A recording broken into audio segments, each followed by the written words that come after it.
January 15th, 1943. 21:40 hours. Villa dar Esada, Casablanca. The palace is quiet, in the way only command centers get quiet after dark. The kind of silence that comes when decisions too large for daylight are being made.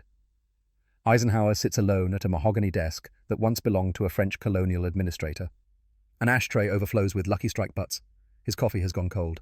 In his hands a single sheet of intelligence intercept. German radio traffic decoded just hours ago. The words are simple, but they change everything. Wehrmacht High Command fears only one Allied commander by name, Patton. Eisenhower reads it again, then a third time. His hand trembles slightly as he lights another cigarette. Not Montgomery, who has fought Rommel across North Africa for 2 years. Not the French generals with their decorated histories. Not even Eisenhower himself, Supreme Allied Commander. The Germans fear Patton. Only Patton. The door opens without a knock. Winston Churchill stands in the threshold, cigar smoke curling around him like morning fog. The Prime Minister of Great Britain has a habit of appearing exactly when you least want him and most need him. This is one of those moments. Churchill walks to the desk, reads over Eisenhower's shoulder. The silence stretches. Outside, palm trees rustle in the Mediterranean wind. Somewhere in the villa, voices discuss tonnage and landing craft and the 1,000 logistical nightmares of invasion. But in this room, 2 men stare at a single paragraph that rewrites the calculus of command. Churchill breaks the silence first. His voice is low, almost gentle. "I must meet this man the Germans fear." Eisenhower sets down the intercept. He does not look up. "Sir, I was hoping to avoid that." "Why?" "Because Patton is—" Eisenhower searches for words that won't sound like insubordination. "He's complicated." Churchill settles into a leather chair, legs crossed, cigar held between 2 fingers like a conductor's baton. He waits. The Prime Minister is very good at waiting. Eisenhower stands, walks to the window. Below, Casablanca spreads out under blackout conditions. No lights, no movement. A city holding its breath while empires negotiate its future. "General Patton is the best armored commander we have." Eisenhower begins. "Maybe the best in the world. His men would follow him through hell. The Germans are right to fear him. But he's a nightmare to command, insubordinate, temperamental, says things that should get him court-martialed, does things that should get him court-martialed. He's already been reprimanded 3 times, and we haven't even put him in a major operation yet." Churchill taps ash into a crystal tray. "The Sicily Command, you're deciding whether to give it to him." It's not a question. Churchill already knows. The Prime Minister knows everything. "I have 48 hours to make the recommendation," Eisenhower says. "Montgomery expects it. The British High Command expects it. Hell, Montgomery's probably already planning his victory parade." "But the Germans don't fear Montgomery."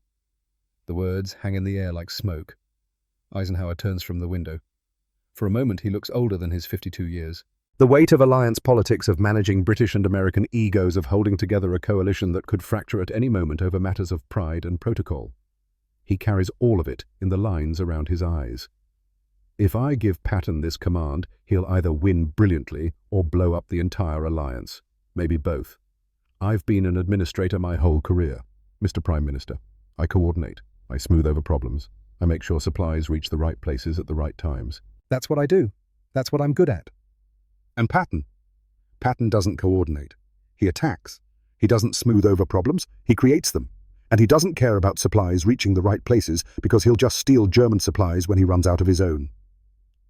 Churchill's eyes gleam with something that might be amusement. "Bring him to me tomorrow evening, 6 o'clock. I'll take his measure myself." "Sir, I really think—" "6 o'clock, General." The Prime Minister stands, moves toward the door, then pauses. "Do you know what the Germans call Montgomery?" Eisenhower shakes his head. "Der Vorsichtige, the cautious one. They respect him. They prepare for him. They know he'll come with overwhelming force and meticulous planning, so they dig in and wait. But Patton—" Churchill's voice drops. "They have no name for Patton because they don't understand him, and men fear what they cannot understand." The door closes. Eisenhower is alone again with his cold coffee and the intelligence intercept and a decision that could change the war. He sits down, pulls out a personnel file. George Smith Patton, Jr., 57 years old, West Point class of 1909, Olympic pentathlete, cavalry officer in the age of tanks, 2 pearl-handled revolvers that he wears like a gunfighter. A man who believes he's the reincarnation of ancient warriors who has slept with a copy of Campaigns of Alexander under his pillow since he was 12 years old. The file contains 3 formal reprimands, one for striking a junior officer, one for making inflammatory statements about Allied strategy, one for ignoring direct orders during training exercises. It also contains casualty reports from North Africa. When Patton took command of demoralized units after the disaster at Kasserine Pass, he turned them around in 2 weeks. 2 weeks. Combat effectiveness increased 40%. Morale went from broken to ferocious. The man remade an army through sheer force of personality. Eisenhower closes the file. He knows what the smart choice is.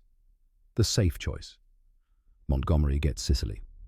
Montgomery, who will advance carefully, secure every objective, minimize casualties through methodical preparation.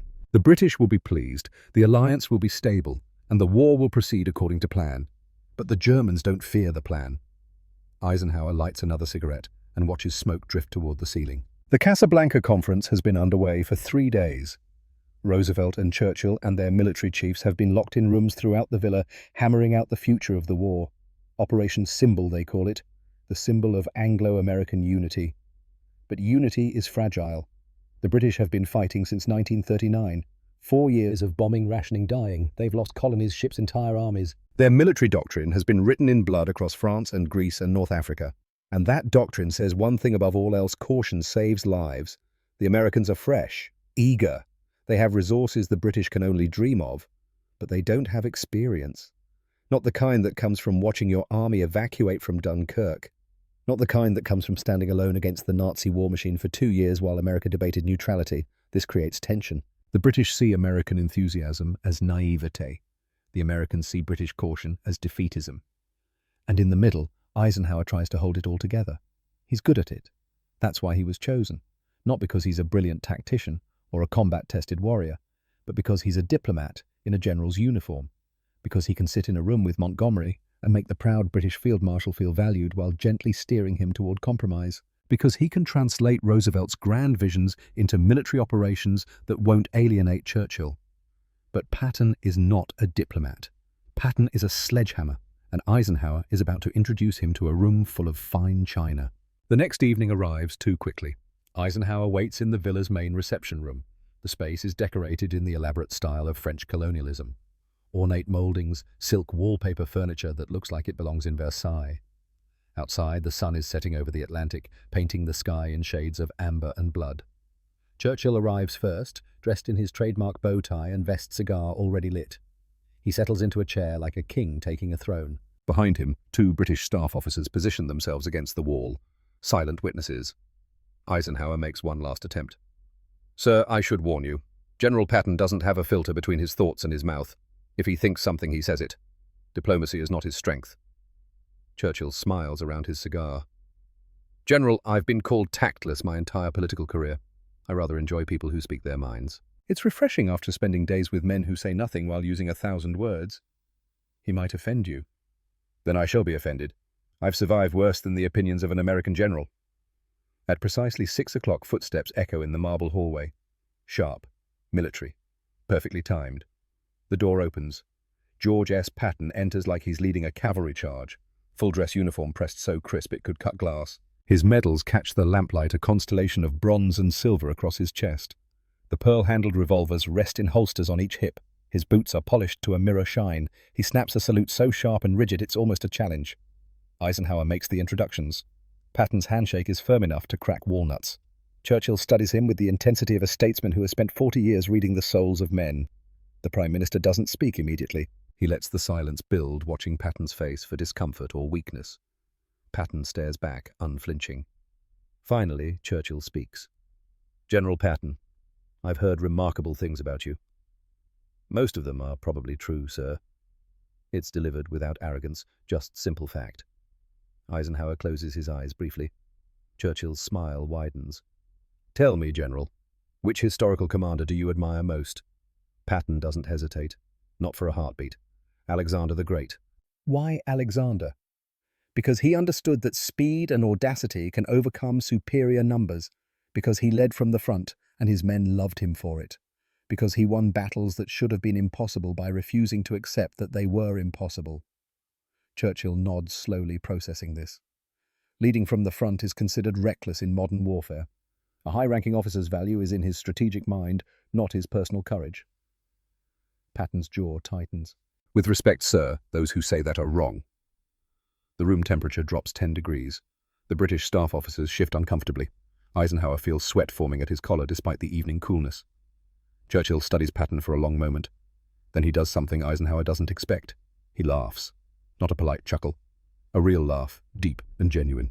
By God, you remind me of myself 40 years ago. Everyone told me I was too aggressive, too outspoken, too bloody certain of my own correctness. Perhaps they were right. Perhaps we both are insufferable.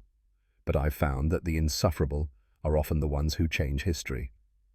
Patton allows himself a slight smile. Churchill leans forward, cigar smoke swirling between them.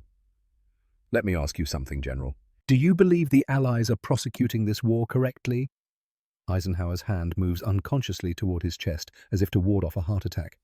He's glaring at Patton, shaking his head in tiny movements. Don't answer. Please, don't answer. Patton sees the warning, ignores it completely. No, sir, I do not. The British officers look like they've been slapped. One of them opens his mouth to protest, but Churchill waves him to silence. Explain. And Patton steps forward, and suddenly he's not just a general in a fancy uniform. He's a professor delivering a lecture on the only subject that matters to him. The Allied strategy is too cautious. We have the resources to attack everywhere all the time. We have more men, more tanks, more planes, more of everything. But we fight like we're the ones who are outnumbered. We prepare and we plan and we wait until every detail is perfect. And while we're perfecting our plans, the Germans are fortifying their positions. The British have been fighting since 1939, Churchill says quietly. We've learned the price of aggression through devastating experience.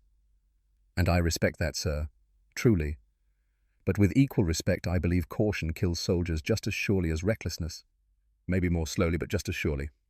How so? Patton moves to a map on the wall, points at North Africa. When you're defensive, you let the enemy choose the time and place of engagement. You react to their moves. But when you're aggressive, when you're always attacking, you keep them off balance. Even when outnumbered, the attacker can concentrate forces at a chosen point, while the defender has to spread out trying to protect everything. He turns back to face the room. The Germans are brilliant at defense. Give them time to prepare and they'll make you pay in blood for every mile. But keep them moving, keep them reacting, never let them set their feet. That's how you beat them. Churchill exchanges a glance with Eisenhower. The Supreme Commander looks like a man watching a car crash in slow motion. You realize, Churchill says, that you're advocating for the exact opposite of current British military doctrine. I'm advocating for what works, sir. Several British officers look visibly offended. One starts to speak, but again Churchill silences him with a gesture. The Prime Minister stands, walks to the window, looks out at the darkening sky. When he speaks, his voice is thoughtful. General Eisenhower, where did you find such a man? Eisenhower's response is weak, almost defeated. He found himself, sir. My job is just to point him at the enemy. Churchill turns back to Patton. You're either brilliant or insane, General. Patton's smile is sharp as broken glass. I've been told the two are often the same thing, sir. For the first time since the meeting began, Churchill looks genuinely delighted. He crosses the room, extends his hand. I like you, General Patton. You remind me of myself 40 years ago. Probably insufferable, then definitely insufferable now, but by God we get results. The handshake is firm, mutual respect between two men who understand what the others in the room cannot. That war is not a chess game played from a safe distance. That sometimes the boldest move is the sanest one. That bureaucracy and caution have their place, but so does the shock of audacity. The formal meeting continues for another hour. They discuss Sicily logistics coordination with British forces, but the decision has already been made, though Eisenhower doesn't know it yet. As Patton leaves, snapping another perfect salute, Churchill watches him go with an expression that's hard to read. When the door closes, the Prime Minister turns to Eisenhower. Keep him. Sir, you saw what just happened. He insulted our entire strategy. He challenged our assumptions. There's a difference. Keep him for Sicily. Mr. Prime Minister, with respect, he's a diplomatic nightmare. If he speaks like this to the press or to other Allied commanders, then manage him. Isn't that your job? Coordination and diplomacy? Churchill settles back into his chair, relight his cigar. Let me tell you what I see in that man, General. I see a pure warrior. Possibly the last of his kind. Modern warfare is becoming industrial, mechanical. It's about spreadsheets and logistics chains and bureaucratic planning. All necessary, all important. But sometimes in the crucial moment you need someone who fights with their heart instead of their head. He fights with both, Eisenhower says quietly. That's what makes him dangerous. Exactly, that's what makes him valuable. Eisenhower sits down heavily. He's tired of politics. Tired of managing egos, tired of making decisions that could get thousands of men killed. Mr. Prime Minister, I need to be honest with you. I'm not a combat commander. I've never led men in battle.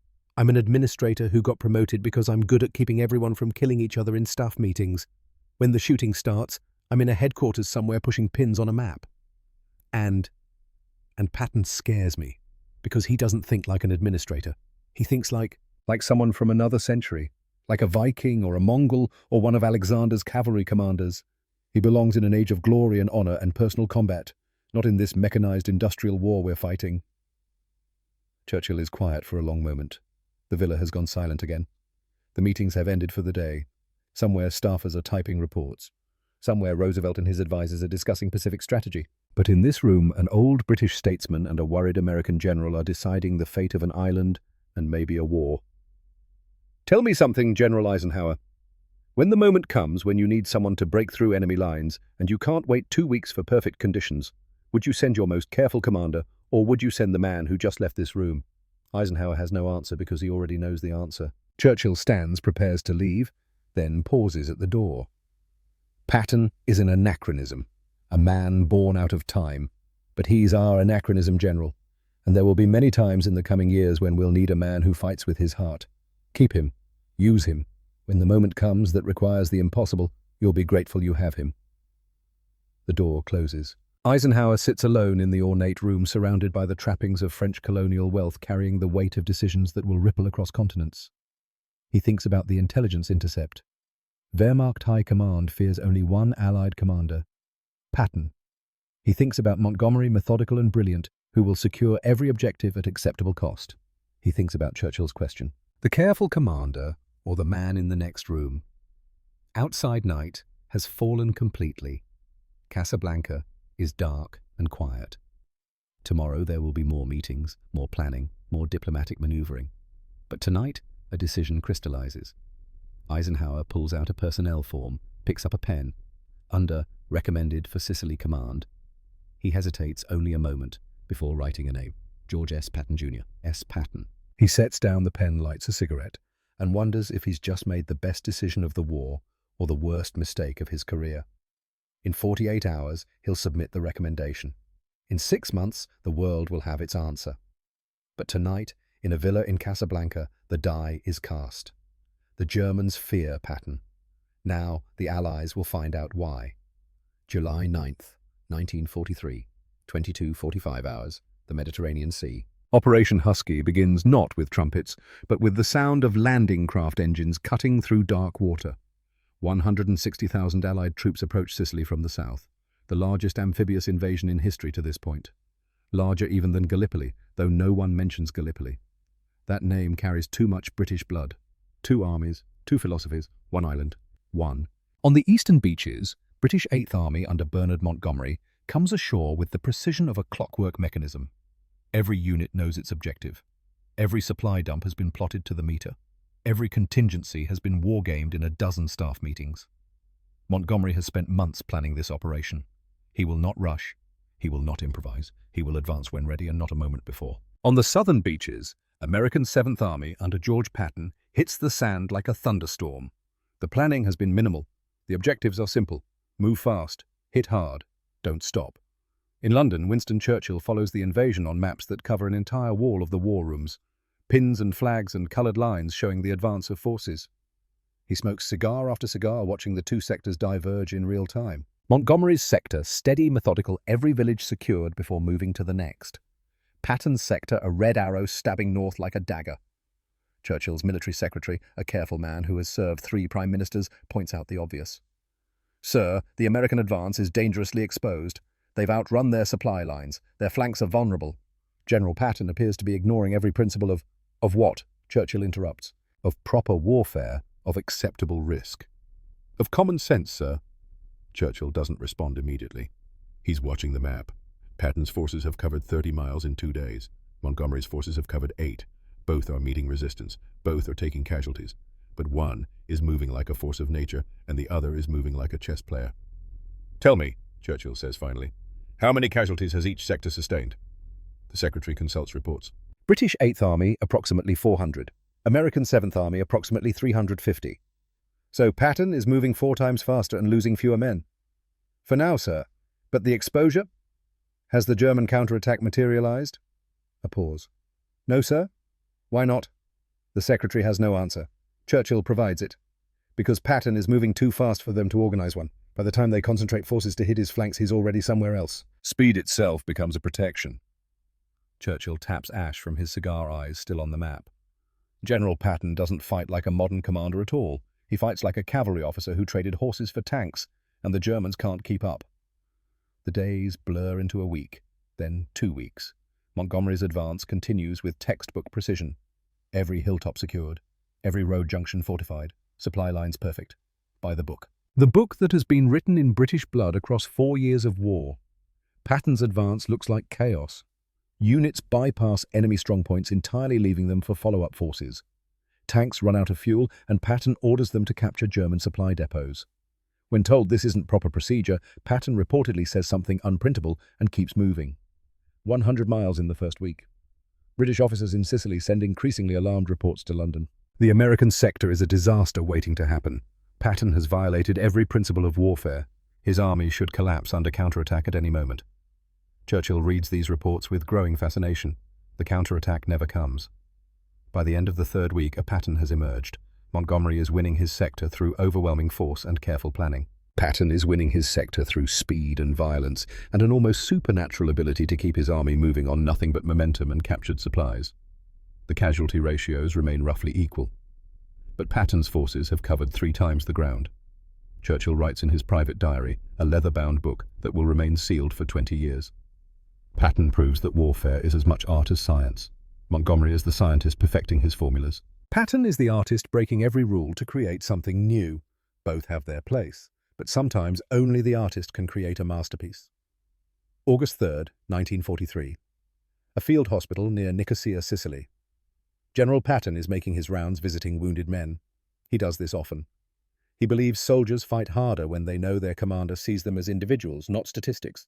He moves between cots, shaking hands, handing out medals, making jokes. The men love him for it. Then he comes to a private sitting on a cot, head in hands, no visible wounds. "What's wrong with you?" Patton asks.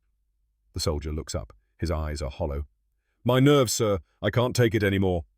What happens next takes less than 10 seconds, but will reverberate for months.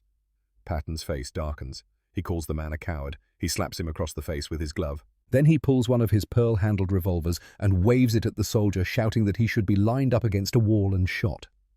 Medical staff intervene. Patton leaves. The soldier sits on the cot, stunned and shaking.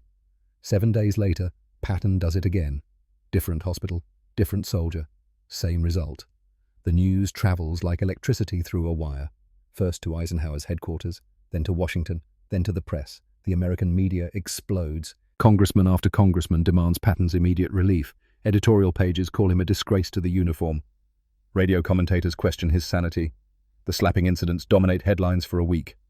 In London, Churchill receives a coded cable from Eisenhower. Short, blunt. Patton's situation untenable. Recommending relief of command. Awaiting your thoughts. Churchill reads it 3 times. Then he calls for his private secretary. "Get me a secure line to General Eisenhower. Immediately." The call goes through an hour later. Eisenhower sounds exhausted. "Mr. Prime Minister, I don't see how I can keep him. The political pressure." "How many days did it take Montgomery to secure his objectives in Sicily?" A pause on the line. 38 days, sir. And Patton?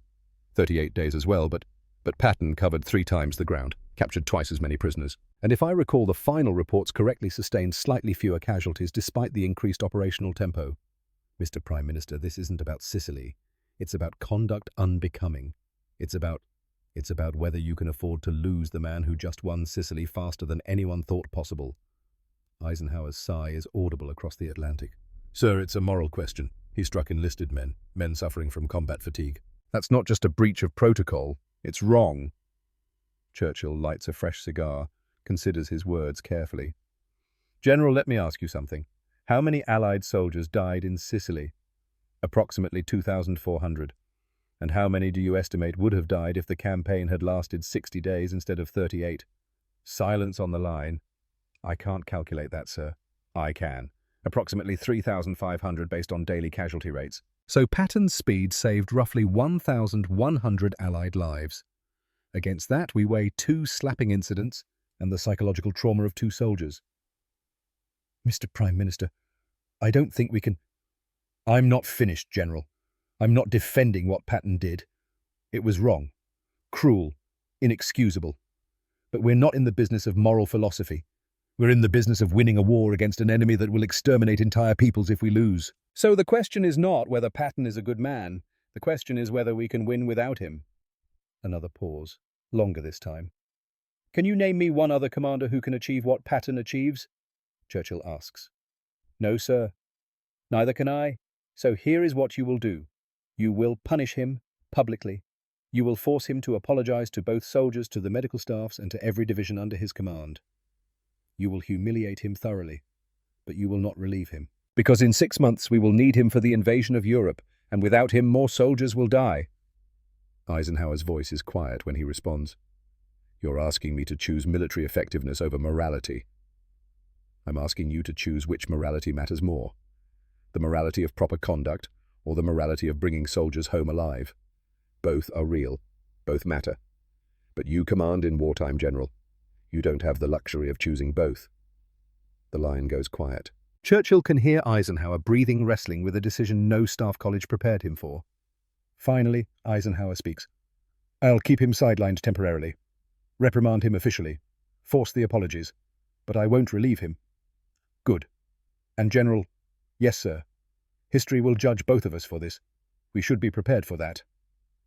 The line goes dead. Churchill sets down the phone and stares at the wall map of Sicily. All those red and blue pins, each one representing hundreds of men. Some alive because Patton moved fast, some traumatized because Patton lost his temper. War is not an equation that balances neatly. He writes a note in his diary. Patton is a bastard, but he is a brilliant bastard.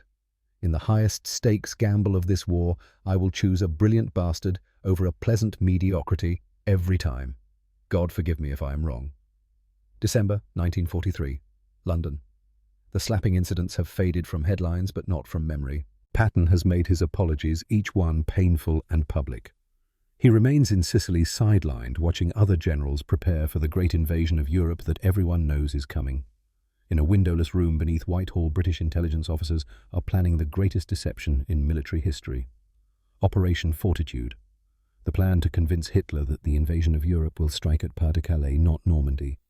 Everything depends on making the Germans believe the lie, and for that they need bait. The head of intelligence lays out the problem for Churchill. We need to create a fictional army group. First United States Army Group, we're calling it. Position it across from Calais. Make the Germans believe that's where we'll strike. But the deception only works if they believe it's commanded by someone they fear.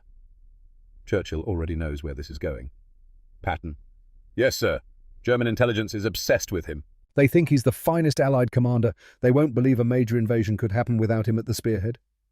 So you want to use his reputation as a psychological weapon? Exactly, sir. But there's a problem. Churchill waits. Patton will hate it. He wants to be in the first wave leading the assault. Telling him he's commanding a fake army will be devastating to his ego, Churchill finishes, which is considerable. The intelligence officer nods. Churchill thinks for a moment, then smiles. Don't tell him it's fake. Sir, tell him he's being held in reserve for the most important mission of all.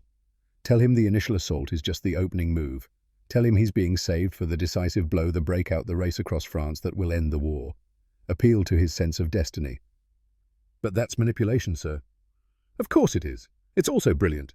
Patton's ego becomes our weapon. The Germans will see him at Calais and assume that's where the real invasion is. Meanwhile, we hit Normandy with everything we have. By the time they realize Patton is a decoy, we'll have a beachhead they can't dislodge. The plan is approved. Patton is given command of 1st United States Army Group, an army that exists only on paper and in German intelligence estimates. He accepts the command with obvious frustration, but also with the belief that he's being saved for something special. Because that's what Eisenhower tells him. That's what everyone tells him. The lie works perfectly. German reserves stay pinned at Calais waiting for Patton. The real invasion hits Normandy on June 6, 1944. The Germans are caught off balance, uncertain if this is the main assault or a diversion. By the time they realize the truth, Allied forces are ashore and digging in. Churchill later tells his staff, Patton was too important to be a decoy in his own mind, so we convinced him he was too important not to be one. His ego saved thousands of lives without firing a shot. August 1st, 1944. Normandy breakout. Patton is finally unleashed. Third Army becomes operational, and Patton leads them out of the Normandy bocage like a force of nature. The careful grinding advance of June and July transforms into a blitzkrieg that shocks both friend and enemy. Churchill follows the advance from London with mounting excitement. His military secretary updates him hourly. Sir, Third Army has advanced 40 miles in the last 3 days. Casualties. Lower than projected. They're moving too fast for the Germans to organize effective resistance. And Montgomery's sector. A slight hesitation. 15 miles in the same period. Consolidated positions. All objectives secured. Churchill studies the map. The contrast is stark. Montgomery's forces inch forward with overwhelming preparation. Patton's forces race across France like cavalry, leaving bypassed German units stunned in their wake. 2 weeks later, the numbers become impossible to ignore. Third Army has advanced 150 miles. Other Allied units have advanced 40 to 60 miles. Patton is moving at a pace that defies every established rule of logistics. Eisenhower calls Churchill, and for the first time there's wonder in his voice instead of worry. Mr. Prime Minister, I don't understand how he's doing it. He should have run out of fuel days ago. His supply lines are stretched impossibly thin, but he keeps finding ways to keep moving. How? He's capturing German fuel depots. He's commandeering civilian trucks. Yesterday he threatened to shoot his own logistics officer if the man didn't figure out how to get gasoline to the front. It's insane. It shouldn't work. But it's working. Churchill chuckles. It's not a victory of logistics, General. It's a victory of pure will. Patton is literally willing his army forward through the force of his personality. He writes in his diary that night, Patton proves that sometimes an artist can create masterpieces only by breaking every rule. Montgomery is painting a perfect portrait with careful brushstrokes. Patton is throwing paint at the canvas with abandon. Both will finish. But one will finish months sooner. December 16th, 1944. The Ardennes Forest, Belgium. The Germans launched their last great offensive in the West. 3 armies, 28 divisions, 250,000 men crashing through the Ardennes in a desperate bid to split the Allied lines and capture Antwerp. The attack catches everyone by surprise. American units are overrun, entire divisions encircled. Within 48 hours, the German advance has created a massive bulge in the Allied lines. Most critically, the town of Bastogne is surrounded. 15,000 American soldiers trapped running low on ammunition, freezing in the worst winter Europe has seen in decades. Other commanders need time to reposition forces, time to organize a counterattack, time to plan. Patton is in a staff meeting when news of the offensive arrives. Before anyone can speak, he's already at the map. We attack in 48 hours. His staff stares at him. Sir, that's impossible. We'd need to pivot the entire Third Army 90 degrees. That's 130,000 men, 11,000 vehicles across 100 miles in a blizzard. Standard planning estimates 2 weeks minimum for an operation this scale. Patton doesn't look up from the map. Then we'll do it in 48 hours. I want 3 contingency plans ready by midnight. We're relieving Bastogne. One officer tries to explain why it can't be done. Patton cuts him off. The men in Bastogne don't have 2 weeks, they have days before they're killed or captured. We move in 48 hours or we don't move at all. The staff scrambles. Patton has already wargamed this exact scenario. He's had contingency plans for a German counteroffensive ready for months because Patton always has contingency plans. While other generals hope for the best, Patton prepares for the worst. 48 hours later, Third Army begins its pivot. 133,178 men, 11,000 vehicles, 100 miles through snow and ice. Roads become parking lots. Supply trucks jam every intersection. Soldiers march through blizzards with inadequate winter gear, and somehow impossibly they keep moving. Eisenhower calls Churchill at 0300 hours London time. He's attempting the impossible. Churchill is awake immediately. Will he succeed? I don't know. The weather is catastrophic. The roads are nightmares, but he's moving forces faster than anyone thought possible. That's what we keep him for, General. December 26th, 1944. After 4 days of the most brutal winter fighting, Patton's 4th Armoured Division breaks through to Bastogne. The relief is not clean or simple. It's bought with blood and frostbite and men pushed beyond their breaking point. But it happens. Churchill cables Eisenhower immediately. This maneuver will be studied for generations. One of the most remarkable achievements in military history. Please convey my admiration to General Patton. In Parliament, Churchill makes the maneuver public. He's careful with his words, but the message is clear. We should judge our commanders not by their adherence to conventional wisdom, but by their results. Some generals win slowly and safely. Some win quickly and dangerously. Both have their place. But when our soldiers are trapped and dying, I know which type I want. The speech is controversial. British military brass grumble about American recklessness. But the soldiers understand. And in the frozen forests of Belgium, 15,000 American troops understand better than anyone. The numbers tell the story Patton's defenders need. Forces moved 133,000, distance 100 miles, weather blizzard conditions, time 4 days from decision to relief, standard estimate 2 weeks minimum, lives saved 15,000 plus. Privately, Churchill tells an aide, if Britain had possessed a commander with Patton's audacity in 1940, we might have driven the Germans back across the Channel before France fell. We didn't have such a man. We had careful men, brave men, but not audacious men. Patton is worth 10 divisions simply because the enemy can never predict what he'll do next. March 22nd, 1945. The Rhine River. Montgomery has spent months planning Operation Plunder. The crossing will be the largest military operation since D-Day.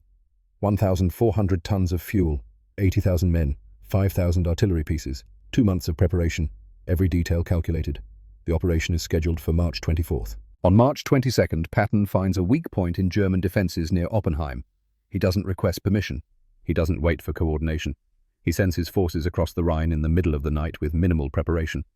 By dawn, the east bank is secured. Patton reportedly calls Eisenhower and says, "Don't tell anyone, but I'm across." Eisenhower, "Across what?" Patton, "The Rhine. I sneaked a division over last night." British officers are furious. Montgomery has been planning for months, and Patton just improvised a crossing in one night. It's seen as showboating, as upstaging as typically American arrogance. Churchill hears the news and laughs so hard he needs a moment to catch his breath. His military secretary is less amused. "Sir, this is quite irregular. General Montgomery has been coordinating." "Montgomery is the model of what a modern general should be," Churchill interrupts. "Thorough, methodical, careful. Everything done properly. Patton is everything a modern general should not be. Impulsive, reckless, impossible to coordinate with, and yet—" He trails off, looking at the map. "And yet," the secretary prompts, "and yet Montgomery will cross the Rhine with overwhelming force in 2 days. Patton has already crossed. The war will end 1 day sooner because of him. Perhaps 2 days, perhaps a week. And every day the war continues, soldiers die. So I approve of results above all else." That night, Churchill writes to Eisenhower, "General Patton is impossible, insufferable, a nightmare for alliance management. Yet future historians will study his Rhine crossing as a textbook example of how audacity wins wars. Keep managing him, General. Keep pointing him at the enemy. And keep counting the days you've shaved off this nightmare." But even as Churchill writes, he knows something is shifting. The war in Europe is nearly over. Germany is collapsing. And men like Patton, warriors from another age, will soon have no place in the world being born. The question is becoming less about how to use Patton and more about what to do with him when there are no more enemies to fight. That answer will come soon, and it will satisfy no one. April 12th, 1945. The Elbe River, Germany. Third Army sits on the western bank, engines idling. Ahead lies open country, demoralized German units, and 2 cities that will define the next 50 years, Berlin and Prague. Patton stands at the riverbank with his maps calculating distances, fuel requirements, resistance levels. His staff knows that look. He's planning an attack that hasn't been authorized. "We can be in Prague in 48 hours, Patton says to no one in particular. "Berlin in 72, before the Russians get there." His chief of staff clears his throat. "Sir, we have explicit orders. Hold at the Elbe. Do not advance beyond the agreed occupation zones." Patton doesn't look up from his maps. "Those orders are wrong. Sir, the Russians are not our allies. They're our next enemy. Everyone can see it except the politicians. We should keep advancing. Take Berlin. Take Prague. Establish positions the Soviets can't dislodge, because if we don't, we'll be fighting them in 5 years, maybe 10, but we'll be fighting them." The chief of staff says nothing. There's nothing to say. Patton isn't wrong, but orders are orders. Patton finally looks up, frustration carved into every line of his face. "Get me a secure line to Eisenhower." The call goes through an hour later. Eisenhower sounds tired. He's been tired for months now, managing the end of a war that's consuming itself in political complexity. George must know what you're going to say. The answer is no. Ike, listen to me. The Russians are our allies, per agreements made at the highest levels of government. Are our future enemies. You know it. I know it. Churchill knows it. A long pause on the line. What Churchill knows and what Churchill can do are two different things. The occupation zones were agreed upon by Roosevelt and Stalin. We are bound by those agreements. Roosevelt is making a mistake that will haunt us for generations. That's not your decision to make, or mine. Hold at the Elba, George. That's a direct order. Patton's hand tightens on the phone. How many American soldiers are going to die in 20 years because we stopped here? I don't know, but I know how many will die right now if we start a war with the Soviet Union. Stand down, General. That's final. The line goes dead. Patton stares at the Elbe River, at the road to Prague beyond it, at the future he can see so clearly and is powerless to prevent. His aide finds him there an hour later, still staring east. Sir, orders. We hold, as ordered. But that night Patton writes in his diary words that will haunt historians for decades. We have defeated the wrong enemy. Someday someone will have to fight the war we should have fought now, and they will curse us for our blindness. In London, Churchill receives a coded message from Patton the next morning. Unprecedented. A clear breach of protocol. But Patton has never cared about protocol, and Churchill suspects this will be the last time the general reaches out. The message is brief. Request permission to advance to Prague and Berlin before Soviet occupation. Will resign commission and accept all consequences if denied. But someone must say this stopping now is strategic insanity. The Russians are not our friends. They are our next war. Respectfully, Patton.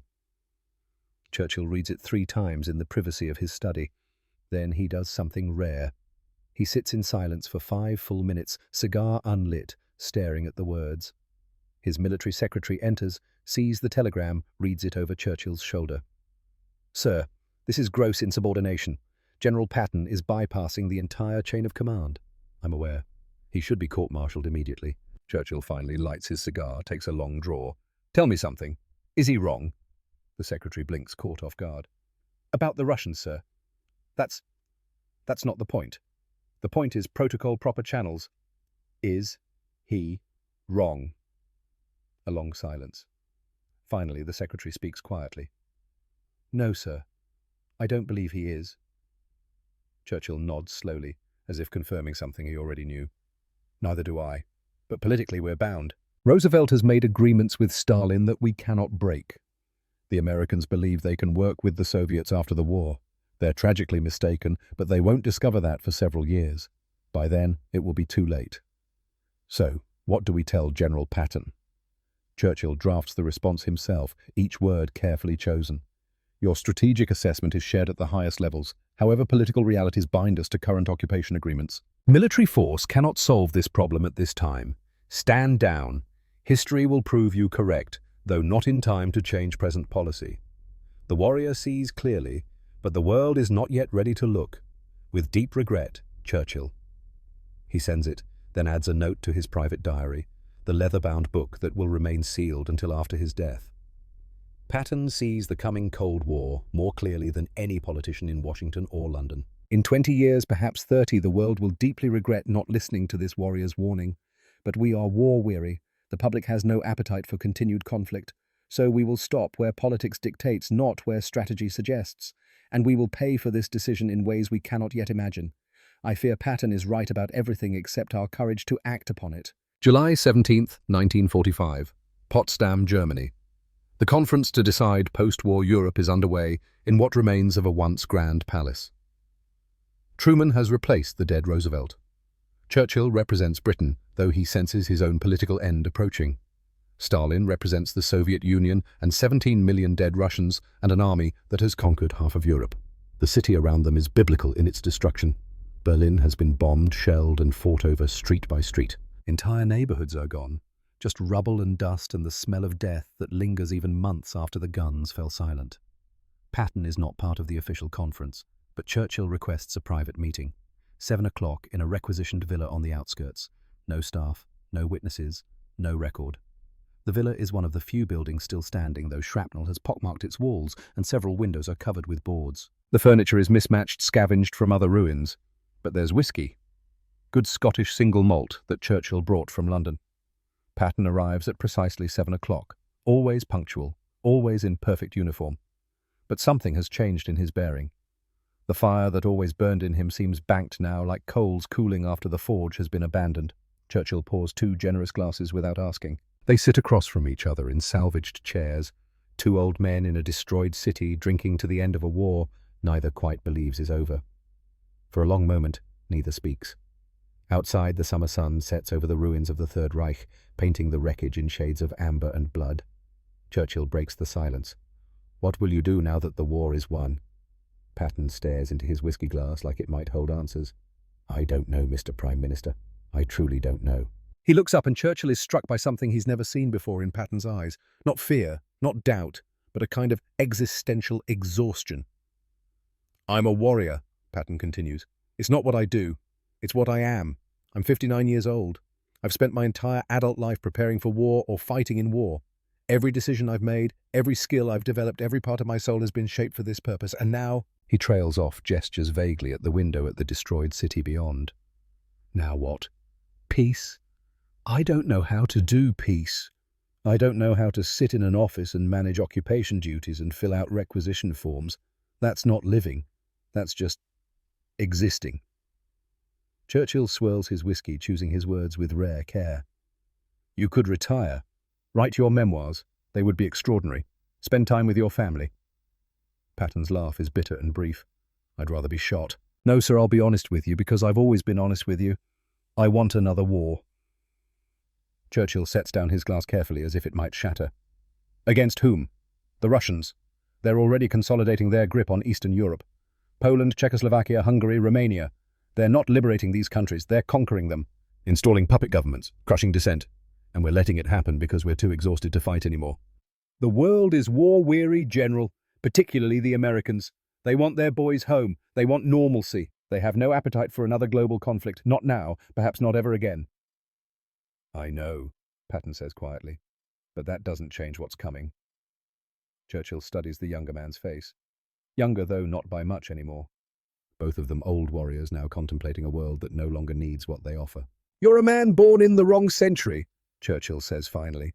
It's not the first time he's said it, but this time it lands differently.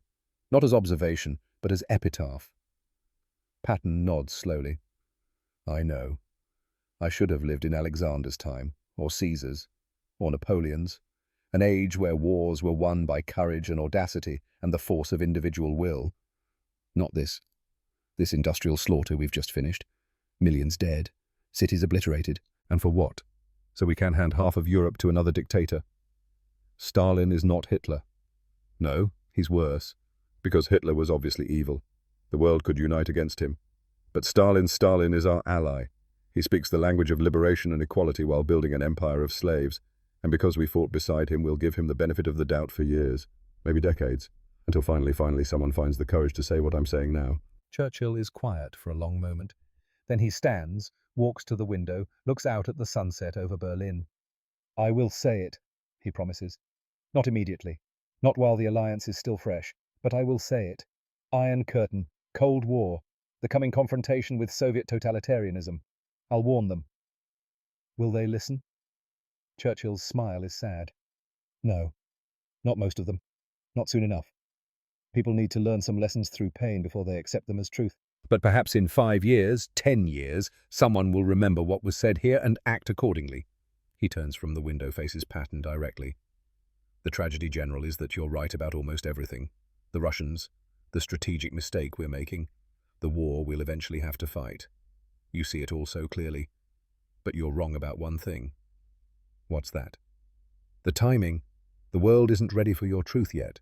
Perhaps in 1950, perhaps 1960, but not now. So your warnings will go unheeded, your strategic genius will be wasted, and history will vindicate you only after it's too late to matter.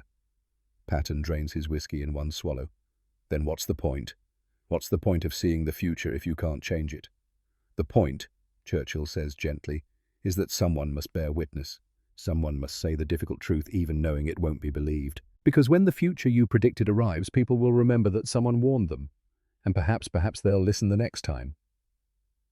They sit in silence as darkness falls over Berlin. 2 difficult men. two brilliant men. Two men who shaped the 20th century and are now discovering that the century has moved beyond them. Finally, Patton stands. The meeting is over. They both know they'll never see each other again. At the door, Patton extends his hand. Churchill takes it. The grip is firm, but brief. "Thank you," Patton says simply, "for understanding me when no one else did." Churchill holds his gaze. "Thank you for being exactly what we needed when we needed it most. The world required a warrior of your caliber. It was my privilege to recognize that and act upon it." Patton nods once, then turns and walks into the gathering darkness. Churchill watches him go, then returns to his whiskey and his diary. He writes, "Final meeting with Patton." He fights the next war in his mind already. The war against the Soviets. The war we should fight, but won't. He's right about the threat, right about the strategic necessity, right about the historical consequences of inaction. But he's wrong about our capacity to act. We are spent, exhausted. The American public wants peace at any price, even the price of half of Europe. Patton will fade now or self-destruct. The world will lose a voice it desperately needs, but cannot yet bear to hear. In this, as in so many things, the warrior sees more clearly than the statesman, to our eternal regret. December 9th, 1945, 11:45 hours, near Mannheim, Germany. The staff car moves at 15 miles per hour down a road Patton has driven dozens of times. It's a clear day, cold, but sunny. The kind of winter morning that feels clean and fresh after years of smoke and fire. An army supply truck pulls out from a side street. The driver is young, maybe 19. He's thinking about going home, about a girl in Kansas, about anything except the staff car approaching from his left. He doesn't see it, or sees it too late. The collision is minor, a fender bender, the kind that happens 10,000 times a day across occupied Europe, the kind that causes paperwork and annoyance but nothing more. Except Patton isn't wearing his seatbelt, never does. Says it's for men who fear death. His body lurches forward as the car stops abruptly. Then his head snaps back, whiplash motion violent despite the low speed. The sound is quiet, almost gentle, like a dry branch breaking on a cold day. Cervical vertebrae, spinal cord. Medical terms that mean one simple thing: the warrior is broken. They rush him to the hospital in Heidelberg. He's conscious, fully aware, his mind sharp as ever, but his body won't obey, paralyzed from the neck down, trapped. The doctors work frantically because this is General George S. Patton, hero of Sicily and Normandy and Bastogne and 100 battles. This is the man who cannot die, who survived everything the Wehrmacht could throw at him, who laughed at danger and death and emerged victorious from every confrontation. But medical science in 1945 has limits. Spinal injuries of this severity are beyond their ability to heal. They can stabilize, they can hope, they can watch. 12 days later, infections set in, complications develop. The body begins to fail in ways that courage cannot overcome. On December 21st, 1945, at 17:45 hours, George Smith Patton Jr. dies in a hospital bed surrounded by white walls and the smell of antiseptic. No battlefield, no sword in hand, no glory. Just a quiet ending in a quiet room, the warrior's death denied. The telegram reaches Churchill in London 2 hours later. He's in his study working on a speech about the Iron Curtain descending across Europe, trying to warn a world that doesn't want to hear warnings. The message is brief. Military efficiency. Regret to inform, General George S. Patton died 17:45 hours today from complications related to injuries sustained in motor vehicle accident. Eisenhower. Churchill reads it once, twice, 3 times, as if repetition might change the words. He sets it down carefully as if it's fragile. Then he does something his private secretary has rarely witnessed. His hands shake, his eyes become wet. "No," he says to the empty room, "not like this." The secretary, drawn by the sound, enters quietly. "Sir, it's wrong," Churchill says, still staring at the telegram. "Fundamentally wrong. That such a man should die in a traffic accident. He deserved a warrior's death, on the battlefield, leading a charge, something worthy of the life he lived, not this mundane absurdity." He stands abruptly, begins pacing. "Do you know what the Greeks believed, that the gods grant meaningful deaths to their heroes? Achilles at Troy, Hector defending his city. Heroes die in ways that match their lives. But Patton, 15 miles per hour, a supply truck, 12 days in a hospital bed. Where's the meaning in that? Where's the justice?" The secretary has no answer. There is no answer. Churchill composes himself with visible effort, then drafts a cable to Eisenhower. Profoundly shaken by news of General Patton's passing, lost one of the great captains of this war, a difficult man, an impossible man, but a man who could fight like no other. The world is diminished by his loss. Please convey my deepest condolences to his family and my respect to his memory. Churchill. Then he requests time before Parliament. The request is granted immediately. On December the 23rd, 2 days before Christmas, Churchill stands before the House of Commons to speak about a man most British officers spent years complaining about. The chamber is full. Everyone knows this tribute matters. Churchill begins without notes. General George S. Patton was the antithesis of British military tradition. Where we valued caution, he embodied aggression. Where we prized careful planning, he believed in audacious improvisation. Where we sought to minimize casualties through methodical advance, he won battles through speed that defied conventional wisdom. He pauses, lets that sink in. By every measure of proper military conduct, General Patton should have failed. He violated doctrine. He ignored established procedures. He made our staff officers apoplectic with his recklessness. And yet, another pause. The chamber is absolutely silent. And yet, by the only measure that ultimately matters in war, he succeeded brilliantly. The Rhine crossing, the relief of Bastogne, the race across France. Each operation achieved its objectives faster and often with fewer casualties than more conventional approaches. How many lives were saved by that speed? We cannot calculate precisely, but the number is significant. Churchill's voice softens slightly. General Patton was not an easy man to work with. He was profane, politically naive, temperamentally unsuited for peacetime command. But when civilization required warriors of exceptional skill and courage, he answered that call without hesitation. History will debate his methods, but history cannot debate his results. He looks across the chamber, making eye contact with members on both sides. The world needed such men in its darkest hour. Men who could see what needed to be done and had the courage to do it, regardless of convention or personal cost. We were fortunate that General Patton fought on our side. The outcome of this war might have been very different had he not. The tribute concludes with respectful silence, then sustained applause. But Churchill knows the truth. Half the chamber applauds from relief rather than respect.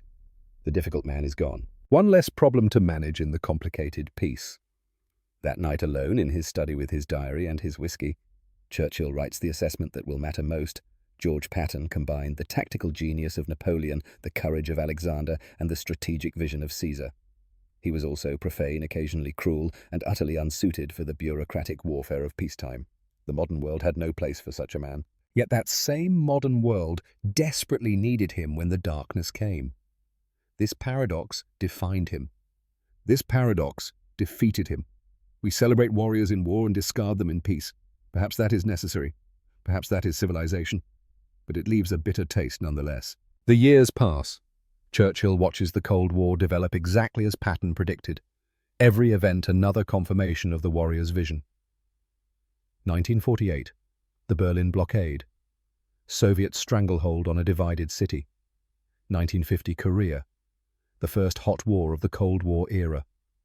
1956 Hungary. Brave uprising crushed by Soviet tanks while the West watches helplessly. Each event brings the same thought unbidden: Patton was right. In August 1961, Churchill is 86 years old, long retired from politics, watching history unfold from his home in Chartwell. His health is failing, his body betraying him. But his mind remains sharp enough to understand what he's witnessing on the television.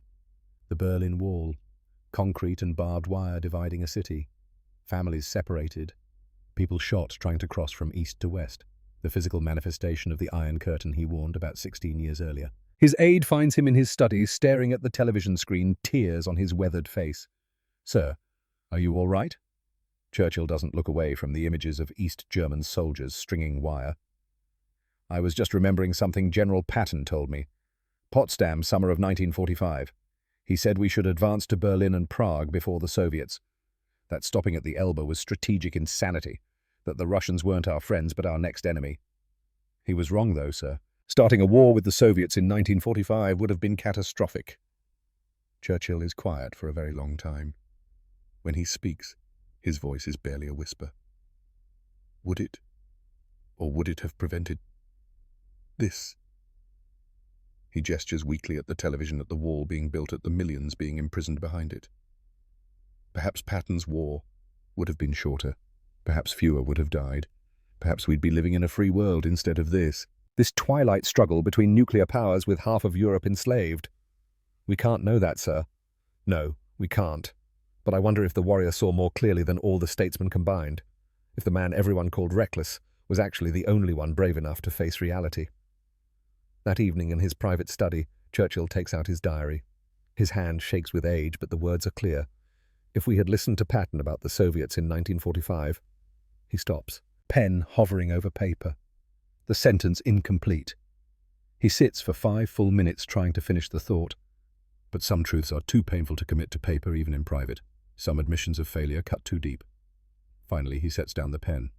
The sentence remains unfinished. It will stay unfinished until his death 4 years later, when his papers are sealed for a quarter century. When those papers are finally opened in 1990, the timing is almost prophetic. The Berlin Wall has just fallen. The Cold War is ending. The Soviet Union is collapsing. Historians find that incomplete sentence and debate its meaning. What was Churchill about to admit? That Patton was right? That the West made a catastrophic mistake? That the warrior's warning should have been heeded? The sentence offers no answers, just the question mark of history. December 24th, 1945. Luxembourg, American Cemetery. Patton is buried among the men he led into battle. No special treatment. No grand monument. Just another white cross among thousands, though his is marked with 4 stars. Eisenhower stands at the graveside watching the coffin lowered into frozen ground. Around him, hundreds of white crosses stretch in perfect rows, young men who died in a war that had to be fought. A reporter approaches after the ceremony. General Eisenhower, do you have any comment on General Patton's death? Eisenhower is quiet for a moment, choosing words carefully. General Patton was the finest battlefield commander I ever worked with. He could achieve objectives other generals thought impossible. He saved countless lives through his speed and aggression. He was also the most difficult subordinate I ever commanded. The reporter scribbles notes. Those 2 facts are inseparable, Eisenhower continues. You cannot have one without the other. The same qualities that made him invaluable in war made him impossible in peace. History will judge which was more important. Do you think he was right about the Russians, sir? Eisenhower looks out over the rows of graves at all those young men who won't grow old. I think General Patton saw the world differently than most people. Sometimes that vision was clearer. Sometimes it was distorted by his own nature. Time will tell. It's a politician's answer from a man who will soon become a politician. But it's also true. He thinks about Casablanca, about the 48 hours he had to decide, about the intelligence intercept that said the Germans feared only Patton, about choosing the brilliant bastard over the safe option. He's never regretted that choice, not through Sicily or Normandy or Bastogne. Patton won battles, Patton saved lives. Patton was exactly what Churchill said he was the right man for a desperate time. But standing here among the graves, Eisenhower also thinks about the cost. The 2 soldiers Patton slapped, the diplomatic incidents, the warnings about Russia that proved true too late to matter. Was it worth it? He looks at the thousands of white crosses and knows the answer. Every one of these men got to go home because the war ended sooner, because Patton moved fast, because audacity sometimes trumps caution. Yes, it was worth it. But that doesn't make it simple. That doesn't make it clean. War never is. 75 years later, military academies still teach Patton's tactics. The relief of Bastogne is a case study in mobile warfare. The Rhine crossing is textbook audacity. The race across France is studied for its logistics and speed. But they teach something else too. They teach about the slapping incidents, about insubordination, about the difference between battlefield effectiveness and moral leadership. Because Patton's legacy is not simple. Nothing about him was ever simple. He was a brilliant tactician who saved thousands of lives through speed and aggression. He was also a bully who traumatized soldiers suffering from combat stress. He was a visionary who predicted the Cold War 15 years before most politicians acknowledged it. He was also politically naive and temperamentally unsuited for the complex diplomacy of peacetime. He was exactly what the Allies needed to win World War II. He was exactly what they couldn't tolerate after it ended. Churchill understood this paradox. He lived it himself. The wartime leader voted out of office months after victory. The romantic imperialist in the age of decolonization. The warrior statesman in the age of bureaucrats. That's why Churchill recognized Patton as a kindred spirit in Casablanca, 1943. Not because they were alike in tactics or temperament, but because they were both relics of a dying age. Both men who belonged in history books, but happened to be alive when history needed them most. Their partnership changed the war. Churchill's political protection allowed Patton to keep fighting. Patton's battlefield success vindicated Churchill's judgment. Together, they proved that sometimes the brilliant bastards are exactly what desperate times require.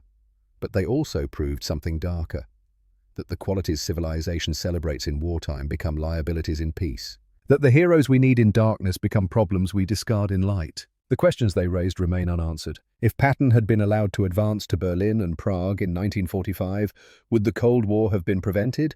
Or would World War III have consumed the world in nuclear fire? If Churchill's warnings about the Iron Curtain had been heeded earlier, would millions have been spared enslavement? Or would Western unity have fractured under the pressure? If Eisenhower had relieved Patton after the slapping incidents, would Sicily have taken longer? Would more soldiers have died? Or would a more conventional commander have achieved the same results with less controversy? History doesn't answer. It only forces us to live with our choices. Eisenhower chose the brilliant bastard in Casablanca, 1943. That choice won battles and saved lives. It also created endless diplomatic headaches and moral complications. Churchill endorsed that choice knowing its cost. He protected Patton when others wanted him gone. He recognized the warrior's value, even when others saw only problems. Patton fought with everything he had, then warned about what came next. That warning went unheeded for decades, but it was correct. 3 impossible men, 3 different roles, one partnership that changed history. The statesman who saw beyond convention, the administrator who chose results over comfort, the warrior who saw the future and couldn't change it. Together, they won a war. Apart, they couldn't prevent the next one. But perhaps that's the lesson. Perhaps the tension between careful administrators and reckless warriors, between diplomatic statesmen and prophetic voices, between those who preserve alliances and those who win battles. Perhaps that tension is what civilization requires, not one or the other. Both, in constant friction, in perpetual struggle, the careful and the audacious, the diplomat and the warrior, the statesman and the brilliant bastard. Patton and Churchill understood this instinctively. They were opposites in many ways. British restraint versus American aggression. Political sophistication versus tactical genius. The art of the possible versus the demand for the impossible. But they shared something essential. The understanding that sometimes rules must be broken. That sometimes the difficult choice is the right choice. That sometimes civilization needs its monsters to fight off greater monsters. They were men out of time, but they were exactly the men that time required. And the questions they leave us with matter more than the answers. When civilization faces its darkest hour, who should command? The careful administrators who preserve alliances, or the reckless warriors who win battles? When a brilliant mind comes packaged with an impossible personality, do you accept both or reject both? When someone warns of future dangers that the world isn't ready to hear, do you listen anyway, or wait until pain forces belief? Patton and Churchill would tell you there are no easy answers, just hard choices, and the willingness to make them when everyone else hesitates. That willingness changed the 20th century. The rest is for history to judge, and history is still writing its verdict.